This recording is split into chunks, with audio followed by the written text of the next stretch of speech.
Hello friends, hope you all are fine. Today we are going to start our chapter number 6 of class 12 political science, and the name of chapter is environment and natural resources. Basically in this chapter we will cover about the international resources generally used by developed nation and also claimed by the developing countries, and the geopolitics about these resources we will cover in this chapter. So let us start with our first heading, environment concern in global politics. देखो दुनिया भर के सभी देश हैं वो अपना विकास चाहते हैं और डेवलपमेंट बहुत तेज़ी से भी करना चाहते हैं, चाहे इंडिया हो, चाहे इंडिया के नेबर हो, चाहे डेवलप्ड देश हो। पर जब डेवलपमेंट की बात आती है तो फिर जो कॉस्ट होती है ना एनवायरमेंटल डिग्रेडेशन की, वो प्रकृति को चुकानी पड़ती है इन द फॉर्म ऑफ, जैसे आप कह सकते हो ओजोन डिप्लेशन, या फिर हो गया अपना कार्बन एमिशन जो बहुत ज़्यादा है आज के समय में। तो उसके ऊपर भी फिर क्या होता है, प्रॉब्लम्स क्रिएट होती हैं और सोसाइटी को कहीं ना कहीं फिर उनसे सफ़र करना पड़ता है। तो आइए देखते हैं, environment concern in global politics. Cultivable area can not expand. हमें पता है कि हम उस एरिया को नहीं बढ़ा सकते जिसके ऊपर खेती की जाती है। क्यों? क्योंकि जो धरती का फर्टाइल लैंड है वो तो लिमिटेड है और डे बाय डे वो रिड्यूस हो रहा है, क्योंकि नई नई कॉलोनीज बन रही हैं, हाईवेज बन रहे हैं, फैक्ट्रीज लग रही हैं, जिसकी वजह से जो कल्टिवेबल एरिया है वो घटता जा रहा है। और इवन लॉ ऑफ इनहेरिटेंस की वजह से भी प्रॉपर्टी जब फर्दर जनरेशन्स में डिस्ट्रीब्यूट होती चली जाती है तो लैंड फ्रेगमेंटेशन की वजह से फिर कमिंग जनरेशन सोचती है कि इस पे खेती करने का तो कोई फ़ायदा नहीं है, क्योंकि ज़मीन बहुत थोड़ी बचती है, वो बढ़ती चली जाती है। तो इस वजह से हमारा बहुत सारा cultivable area day by day क्या होता जा रहा है, रिड्यूस होता जा रहा है anymore, and some portion of existing agricultural land is losing fertility, grassland has been overgrazed and fisheries। तो डे बाय डे एग्रीकल्चर अपनी जो एग्रीकल्चरल लैंड है वो अपनी फर्टिलिटी भी खो रही है। क्यों? क्योंकि आप जानते हो, देखो कंटिन्यूस फार्मर्स अपने प्रोडक्शन को रेज करने के लिए मैन्यूर्स, फर्टिलाइजर्स, क्रॉपिंग मेथड्स में यूज़ करते हैं। फिर उससे क्या होता है, जो ज़मीन की फर्टिलिटी है वो कम होती चली जाती है, ठीक है। और ओवर ग्रेजिंग के कारण भी जब एनिमल्स ज़्यादा हो जाते हैं फिर उनके लिए घास उगाना, या फिर अप्रोच टू फॉरेस्ट करता है इंसान, जंगलों को काटता है ताकि वहाँ पे घास उगाई जा सके उनके लिए। तो कहने का मतलब क्या है, धीरे धीरे जैसे जैसे अप्रोचमेंट बढ़ता है उसी तरह से प्रकृति का एक्सप्लॉयटेशन भी बढ़ता है, और एडवांस टेक्नोलॉजी इसके पीछे मेन जिम्मेदार है। According to UNDP, United Nation Development Programme, याद रखना ये हर साल ह्यूमन डेवलपमेंट इंडेक्स भी निकालता है ये। According to UNDP, 1.2 billion people in developing countries have no access to safe drinking water. UNDP के हिसाब से 120 करोड़ लोग ऐसे हैं दुनिया में जिनके पास साफ पानी तक नहीं है पीने का। क्यों? क्योंकि आप जानते हो ग्राउंड वाटर लेवल भी पोल्यूट होता जा रहा है डे बाय डे, जैसे जैसे वो ज़मीन से उसका स्तर घटता जा रहा है। और फिर जब खेतों में उसको डाला जाता है ज़मीन से निकाल कर ट्यूबवेल या बोरिंग्स के जरिए, फिर उसमें दवाइयाँ मिलती है, वो वापस ज़मीन के अंदर जाकर जो ग्राउंड वाटर है उसको भी पोल्यूट करता है। और फिर वाटर हार्वेस्टिंग या रेन वाटर हार्वेस्टिंग पे करंट सिनेरियो में ज़्यादा राज्य सरकारें ज़्यादा ध्यान भी नहीं दे रही हैं, इवन लोग भी उसको सीरियसली नहीं लेते। तो जिसकी वजह से साफ़ पानी का जो हमारे यहाँ अवेलेबिलिटी है वो डे बाय डे घटती जा रही है। एंड जैसे आप दिल्ली में देख लो, कहीं भी देख लो, आपको बहुत सारी जो पानी के अंदर जैसे कह सकते हैं आप थोड़ा सा साल्टीनेस होता है ना, वो दिखाई दे जाएगा। And 2.6 billion have no access to sanitisation. और 260 करोड़ लोग ऐसे हैं दुनिया में जिनके पास साफ़ सफाई मतलब में उनके घर के आसपास साफ़ सफाई या सैनिटाइजेशन बहुत पुअर है, रिजल्टिंग इन, जिसका परिणाम क्या होता है फिर, मलेरिया, डेंगू, टाइफाइड या जो और अदर प्रॉब्लम्स होती हैं जो अनक्लीननेस की वजह से होती हैं, रिजल्टिंग इन डेथ तक हो जाता है कुछ केस में। तो अगर मलेरिया ज़्यादा या डेंगू हो जाए, more than 3 million children, 30 lakh बच्चे हर साल अपनी जान इस वजह से खो देते हैं, बिकॉज ऑफ पुअर सैनिटाइजेशन और अनहेल्दी ड्रिंकिंग वाटर और some other health issues. I study decline in the amount of ozone layer. और लगातार प्रकृति जो ओजोन लेयर है, आप जानते हो स्ट्रेटोस्फेयर में अवेलेबल है, जो हमें सूरज की अल्ट्रावायलेट किरणों से बचाती है। पर जैसे जैसे कार्बन एमिशन डेवलप्ड देशों के अंदर बढ़ता जा रहा है लगातार, उसकी वजह से ओजोन परत भी क्या होती जा रही है, धीरे धीरे टूटती जा रही है, जिसकी वजह से फिर अल्ट्रावायलेट रेस सूरज की हम तक डायरेक्ट पहुंचेंगे और फिर वो स्किन कैंसर या अदर इश्यूज जो होते हैं वो कोज होंगे। In 1972 the club of Rome published a book entitled limit to growth. Limit to growth मतलब कि तरक्की करने की भी कुछ सीमाएं होनी चाहिए। दुनिया भर के देश इस लेवल पे जाके तरक्की ना करें कि अपने डेवलपमेंट के चक्कर में प्रकृति को ज़्यादा से ज़्यादा नुकसान पहुँचे। अगर ऐसा करेंगे तो फिर सस्टेनेबल डेवलपमेंट या जो आने वाली जनरेशन हैं वो इस प्रकृति का फ़ायदा कैसे उठा पाएंगी। mentioned in that the depletion of earth resources against the rapidly growing population of the world। और आप जानते हो दुनिया भर में जो जनसंख्या है वो बहुत तेज़ी से बढ़ती जा रही है, जिसका फिर परिणाम क्या होगा, जो धरती के ऊपर इसके रिसोर्सेज हैं उनके ऊपर दबाव बढ़ेगा, और जब उनके ऊपर दबाव बढ़ेगा तो फिर एनवायरमेंटल डिग्रेडेशन, और इंसान फिर टेक्नोलॉजिकल अपग्रेड करेगा और धरती का एक्सप्लॉयटेशन ज़्यादा करेगा। International agencies including the United Nation Environment Programme UNEP, इसको आप जरूर ध्यान रखिएगा, बोर्ड एग्जाम के लिए इंपॉर्टेंट है। Began holding international conference and promoting detailed studies of environmental problems. तो ये संस्था है जो इंटरनेशनल कॉन्फ्रेंस करती है, मीटिंग करती है दुनिया भर के डायलेक्ट्स के साथ, ताकि एनवायरमेंटल इश्यूज़ को रेज किया जा सके और इनको सॉर्ट आउट किया जा सके। हालांकि वर्ल्ड में 5 जून को और अर्थ डे 22 अप्रैल को, और इवन इंडिया में तो NGT भी इस्टेब्लिश की गई है, नेशनल ग्रीन ट्रिब्यूनल, ताकि एनवायरमेंट रिलेटेड इश्यूज़ को सॉर्ट आउट किया जा सके। पर फिर भी जैसे जैसे जनसंख्या बढ़ती जा रही है दुनिया भर में बहुत ज़्यादा ज़रूरत है रिसोर्सेज के प्रॉपर यूटिलाइजेशन के और उनको सस्टेनेबल वे में यूज़ करने की। The conference held in Rio de Janeiro, Brazil in June 1992. This was also called Earth Summit। तो ये 1992 में हुई थी ब्राज़ील के अंदर ये कॉन्फ्रेंस, और इस कॉन्फ्रेंस को नाम दिया गया अर्थ summit.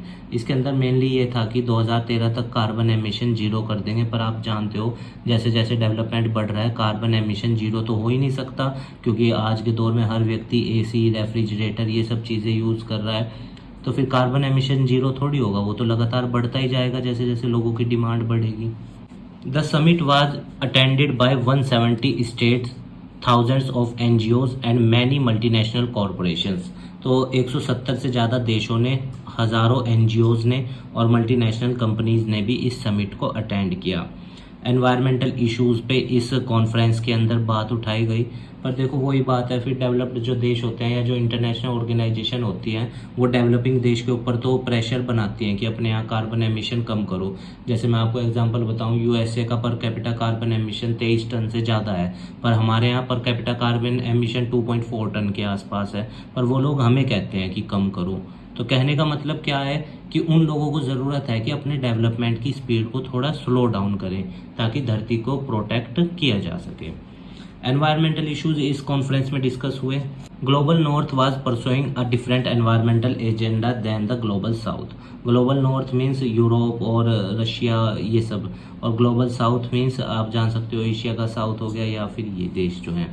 Northern states were concerned with ozone depletion. Northern states जो हैं उन्हें तो ओजोन परत की मतलब फिक्र है कि ये टूटती जा रही है, या इस पे वो वॉइस रेज करते हैं ग्लोबल वार्मिंग पे।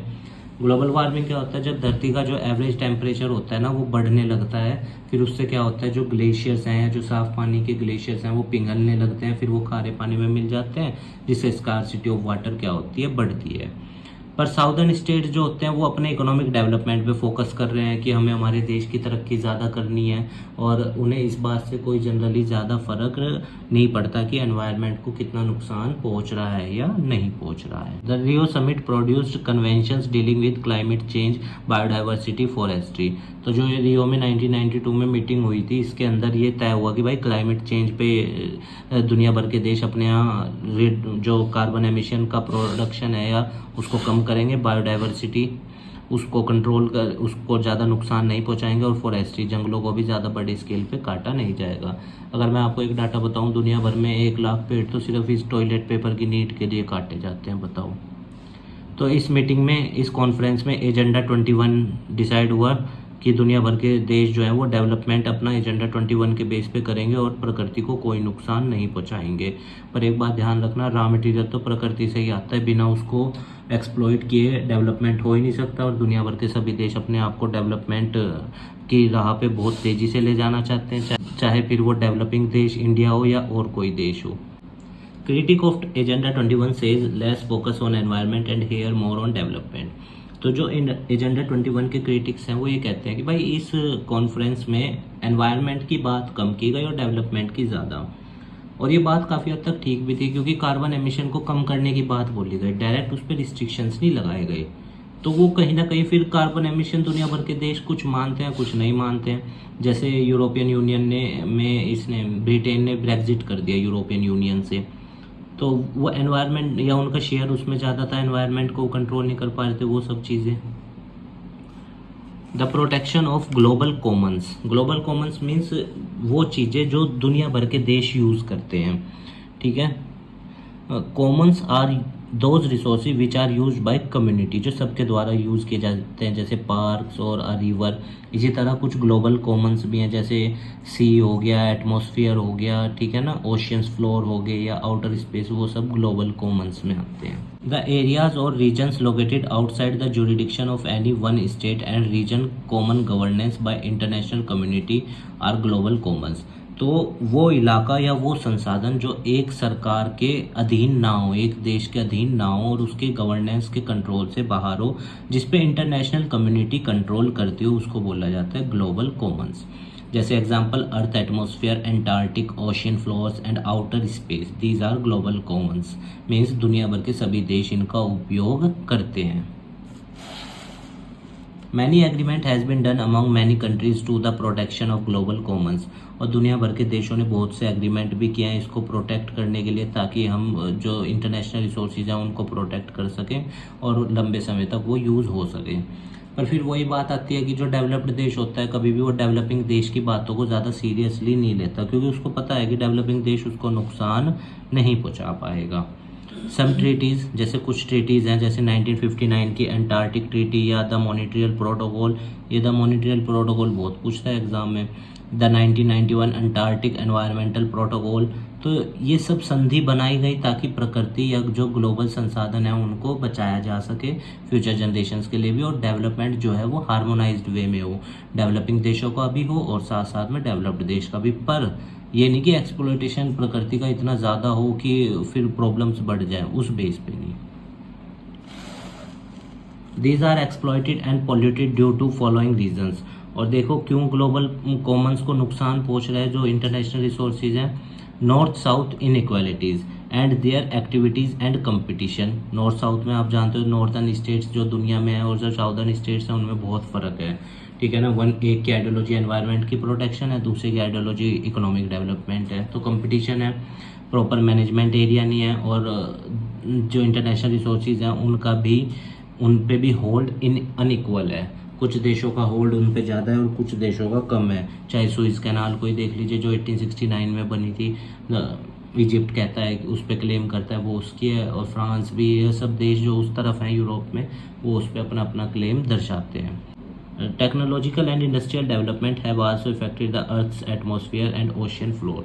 तो देखिए जैसे जैसे इंसान टेक्नोलॉजी को डेवलप करता जाएगा वो प्रकृति के और संसाधनों को एक्सप्लॉइट करेगा, और जैसे जैसे इंडस्ट्रियल डेवलपमेंट बढ़ेगा उतना ही ज़्यादा प्रकृति को नुकसान भी क्या होता चला जाएगा, लगातार बढ़ता चला जाएगा। क्योंकि इंसान फिर अपनी लिमिट्स को एक्सप्लोर करेगा, उसको और ज़्यादा बढ़ाएगा, और वहीं पे प्रकृति का एक्सप्लॉइटेशन बढ़ जाएगा। अब देखो इंटरनेशनल रिसोर्सेज हैं तो कॉमन, मतलब हर कोई उसको यूज़ करता है, पर हर किसी की जिम्मेदारी अलग अलग है। जैसे डेवलपिंग देश की जिम्मेदारी थोड़ा कम बनती है किसके कंपैरिजन में, डेवलप्ड देशों के। डेवलप्ड देश की जिम्मेदारी है कि वो ज़्यादा ध्यान दे ग्लोबल कॉमन्स पे, ताकि वो हार्मोनाइज्ड वे में सबके द्वारा यूज़ करे जा सकें। The approach to environment is different between the countries of the north and the south. Northern country का अप्रोच प्रकृति को लेकर अलग है और साउदर्न कंट्री का अप्रोच प्रकृति को लेकर अलग है। अभी हमने बताया एक इकोनॉमिक डेवलपमेंट पे फोकस करते हैं और एक एनवायरमेंटल इश्यूज़ पे। The developed countries of the north want to discuss the environmental issues. अब जो नॉर्थ के डेवलप्ड कंट्री हैं, जो डेवलप हो चुके हैं, वो चाहते हैं कि भाई प्रकृति पे अब ध्यान दिया जाए और एनवायरमेंटल इशू की बात की जाए। As it stands now and want everyone to be equal responsible for ecological conservation. Much of the environment degradation in the world is due to industrial development by the developed countries. और वो ये चाहते हैं कि दुनिया भर के सभी देश इसको इक्वल रेस्पॉन्सिबिलिटी के रूप में लें और प्रकृति के संरक्षण, प्रकृति को प्रोटेक्शन की क्या करें, बढ़ावा दें और उस वे में अपना कदम बढ़ाएं। पर फिर वही बात आती है कि डेवलप्ड जो देश होते हैं वो उनकी रेस्पॉन्सिबिलिटी ज़्यादा बननी चाहिए, क्योंकि उन्होंने प्रकृति को ज़्यादा नुकसान पहुँचाया अपने डेवलपमेंट के लिए। डेवलपिंग देशों पे दबाव कम हो, पर फिर डेवलपिंग देशों के ऊपर इसलिए भी दबाव डाला जाता है कि भाई आपको भी इक्वल वो करना है। अभी वो डेवलप्ड की लिस्ट में आए भी नहीं, पर उनको इसलिए फोर्स किया जा रहा है कि वो अपना डेवलपमेंट कम करें और प्राकृतिक संसाधनों को सुरक्षित करें। वहीं डेवलप्ड देश तो अपना डेवलपमेंट कर चुका है और कह रहा है कि प्राकृतिक संसाधनों का यूज़ कम करें। तो क्या वही इनइक्वालिटीज़ क्या होती हैं आज भी दिखाई देती हैं। If they have caused more degradation they must also take more responsibility for reconstruct the damage now. तो देखो ये कहा जाता है कि जिस देश ने प्रकृति को जितना ज़्यादा नुकसान पहुंचाया है उसकी उतनी ज़्यादा जिम्मेदारी बनती है प्रकृति के प्रति, एनवायरनमेंट के प्रोटेक्शन में या उसको रिकंस्ट्रक्ट करने के लिए। और बात ठीक भी है, जब भाई प्रकृति को नुकसान ज़्यादा पहुंचाया है तो फिर जब प्रकृति को नुकसान ज़्यादा पहुंचाया तो फिर जिम्मेदारी भी तो है ना कि प्रकृति के प्रति। Loss of environment is the loss for all countries and this is the world's problem. और देखो जब प्रकृति को नुकसान पहुंचता है ना या प्रकृति का एक्सप्लॉयटेशन होता है तो फिर वो कुछ देशों तक सीमित नहीं रहता, वो पूरी दुनिया को फेस करनी पड़ती हैं इश्यूज़। ठीक है ना, ये थोड़ी है कि अब अमेरिका में एनवायरमेंटल पोल्यूशन हो रहा है या वो सब चीज़ें हो रही हैं तो वो अमेरिका की बाउंड्री में ही रहेगा, धुआं उससे बाहर नहीं जाएगा, वो तो पूरी दुनिया को इफेक्ट करेगा कार्बन एमिशन। जैसे ओजोन परत अगर टूटेगी, ये थोड़ी है कि अमेरिका डेवलप्ड है और वो ज़्यादा एक्सप्लॉयटेशन कर रहा है तो बस वहीं टूटेगी, नहीं। So it is called common but differentiated responsibility. तो इसीलिए इसको कॉमन सबके लिए पर हर किसी की अलग जिम्मेदारी। This argument was accepted Rio the Janeiro जो 1992 में कॉन्फ्रेंस हुई थी, उसमें ये कहा भी गया कि हाँ ये ठीक बात है, जो देश जितना ज़्यादा नुकसान पहुंचाता है उसकी उतनी ज़्यादा जिम्मेदारी भी बनती है प्रकृति के प्रति। In 1992 United Nation Framework Convention on Climate Change UNFCCC, इसको भी ध्यान रखिएगा, also provide that the country should protect the climate system that has been increased due to the green house gas release by generally developed countries. तो इसमें यह भी कहा गया है कि भाई ग्रीन हाउस गैस इफेक्ट को भी कम करो, जो डेवलप्ड देशों के द्वारा कार्बन एमिशन किया जा रहा है उसको कंट्रोल करना है, क्योंकि उससे फिर ग्लोबल वार्मिंग होती है ना और फिर प्रकृति को नुकसान पहुँचता है।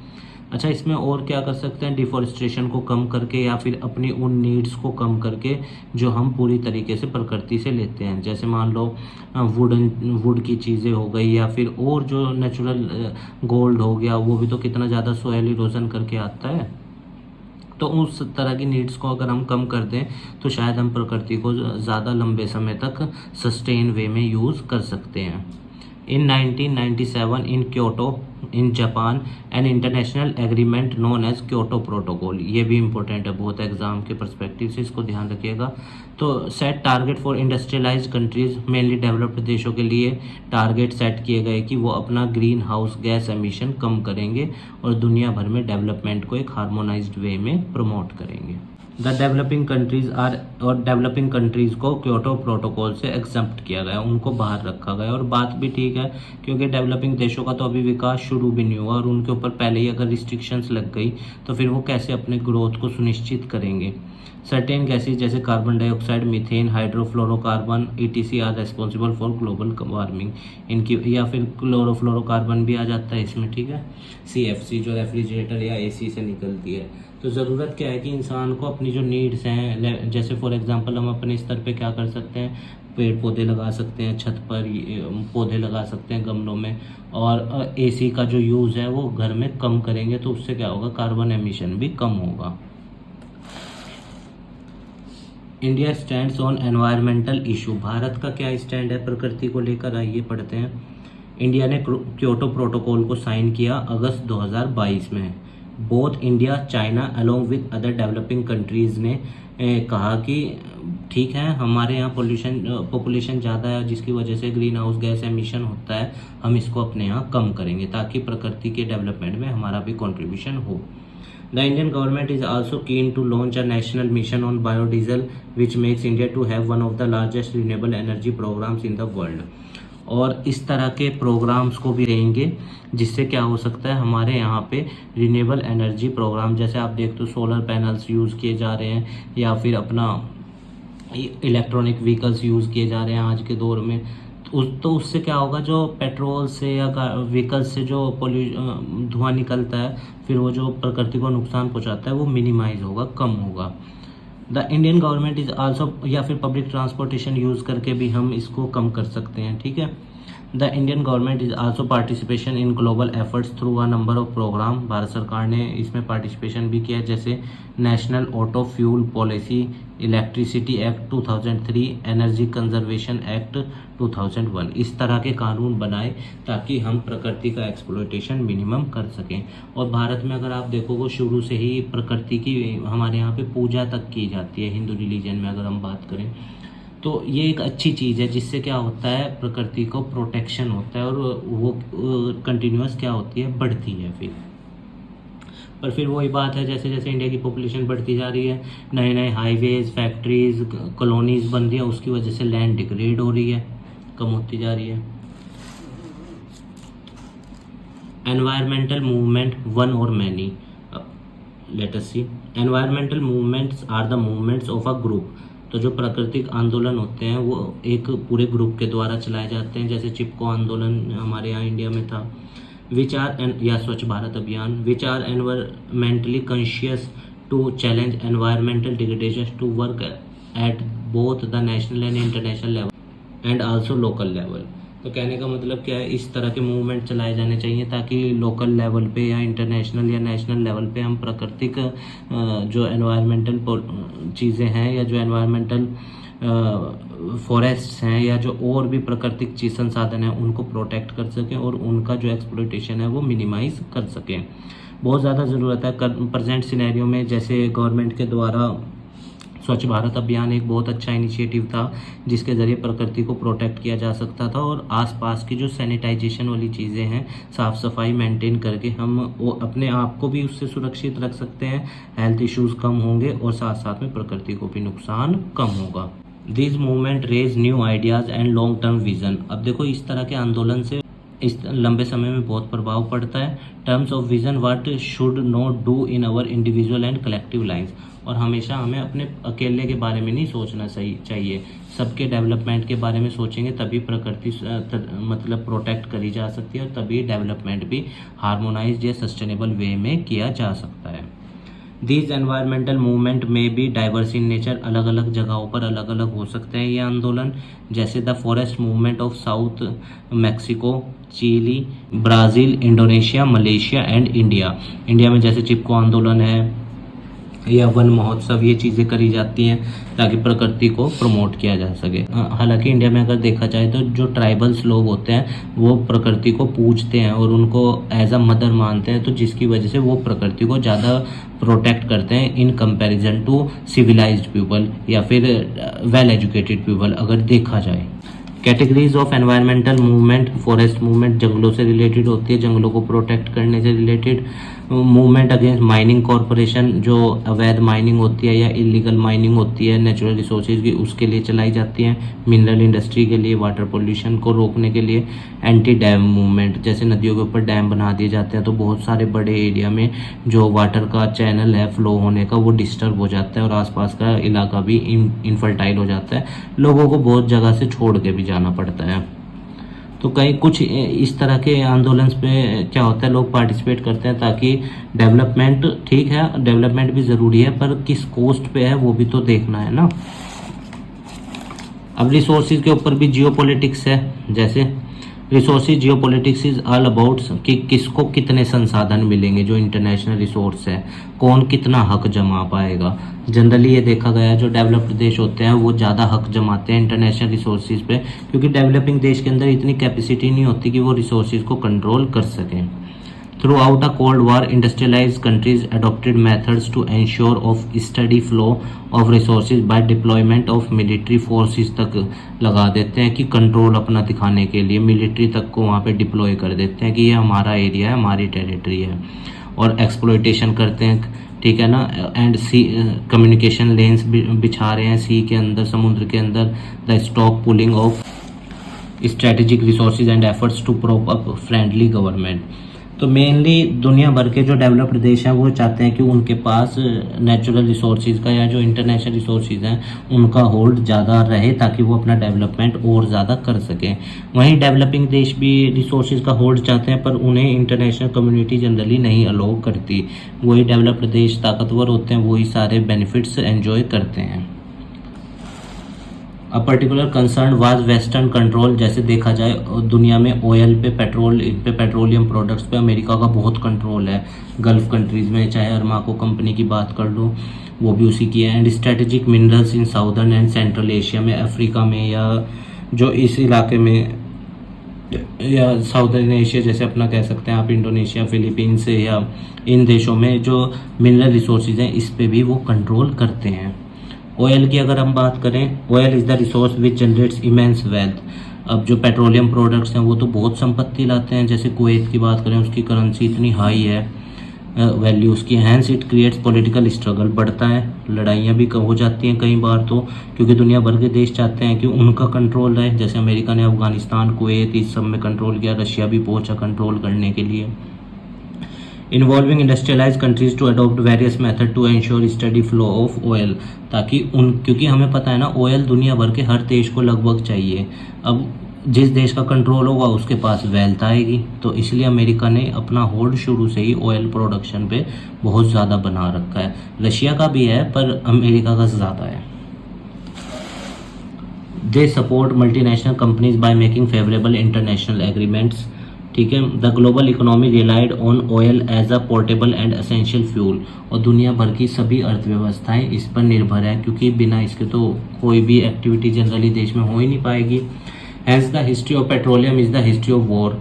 तो अगर पेट्रोलियम की हिस्ट्री पढ़ोगे, मतलब जहाँ जहाँ ये प्रोड्यूस होता है तो युद्ध हुए हैं, लड़ाइयाँ हुई हैं कंट्रोल जमाने के ऊपर। चाहे इराक की बात कर लें, यूएस का और इराक का कन्फ्लिक्ट, या फिर अफ़गानिस्तान में यूएसए ने बहुत कंट्रोल बनाया, कुवैत में, या रशिया का इन्वेजन अफ़गानिस्तान के अंदर। तो बहुत सारी चीज़ें हैं जो, या ईरान में आप देखो, इसका यूएसए और ईरान का नहीं बनता, क्योंकि बहुत सारे कन्फ्लिक्ट्स हैं चीज़ों के लेके, पर ईरान एक मेजर ऑयल प्रोड्यूसिंग देश है।